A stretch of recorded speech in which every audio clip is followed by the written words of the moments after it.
Сәлем құрметті оқушы. Бүгін біз үш санына көбейту және бөлу кестесін құрастыру деген тақырыпты өтеміз. Сабағымыздың мақсаты үш санына көбейту және бөлу кестесін құрастыруды үйрену. Ал кәнекей үш-үштен саны. Біз суретте балалардың үш-үштен бөлініп тұрғаны көріп тұрмыз. Ендеше бірінші топта 3 бала, екі топта 6 бала болады, 3 топта 9 бала, 4 топта 12 бала және 5 топта 15 бала болады екен. Яғни әр топта 3-3-тен және де мен көрсеткендей әр топтағы, яғни мысалы 3 топ болса, әр қайсында 3-3 баладан, яғни 9 бала болады деген сөз. Айсұлудың әрбір секіргенде 3 бірлік бар. 2-3 секіргенде неше бірлік бар екенін табуымыз қажет. Ендеше, бір рет секіргенде қанша болады? 3, 2 рет секіргенде 6, 3 рет секіргенде 9, 4 рет 12, 5, 15, 6, 18, 7, 21, 8, 24, 9, 27, 10, 30. Міне балалар, біз қазір үштің көбейту кестесінің мәндерін айтып шықтық. Ал енді осы айтқанымызға сәйкес үштің кестесін құрастырайық. Кәнекей, ал енді 3 көбейту 1 тең 3. Ал енді 3 көбейту 2 дегеніміз ол 3-ті өз-өзіне 2 рет қосу деген сөз. 3 қосу 3 тең 6. Тура осылай. Енді мына 3 көбейту 3-тен бастап, 3 көбейту 9-ға дейін толық жазып шық. Яғни көбейтуін оның қасына қосумен алмастыр және де ең соңғы мәнін тап. Ал енді бөлуге келген кезде не істейміз? Осы бөліндінің мәнін біз 3-ке бөліп шығамыз. 6 бөлу 3. Әрі қарай кете береді. Кейіннен осы бөліндінің мәнін керісінше екінші көбейткішке бөліп шығамыз. 3 бөлу 1. 6 бөлу 2 деген сияқты. Міне, осылай толығымен 3-тің көбейту кестесін жазып шық. Есептерді шығарып. Сырым эстафеталық жарыста әр жүгірген сайын 3 топтан әкеледі.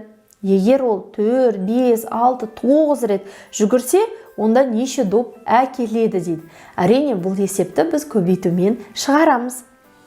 4 көбейту 3. Бұл не деген сөз? 4 рет барып келгенде 3 доптан әкелді деген сөз. Сонда бізде 12 доп. Яғни, сырым эстафеталық жарыста 4 рет барып келгенде 12 доп алып келеді деген сөз. Келесі 5 көбейту 3, 6 көбейту 3 және 9 көбейту 3. Мәндерін тауып және неше доп әкелетінін тап. 12, 18, 9, 15 допты әр себетке 3-тен салатын болса, онда неше себет қажет дейді. Оны қалай шығарамыз? Міне, мысалы 12 тал допты салып алайын. 9, 12. Бізге 3-3-тен бөлу керек. Мына 3 допқа біз 1 себет арнаймыз, иә? Келесі 3 топқа тағы 1 себет арнаймыз.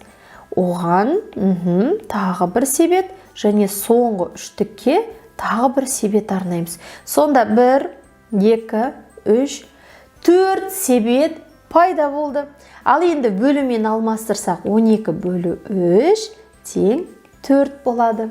Тура осылай 18 бөлу 3, 9 бөлу 3 және 15 бөлу 3. Осы өрнектерді шығар. Салыстыр.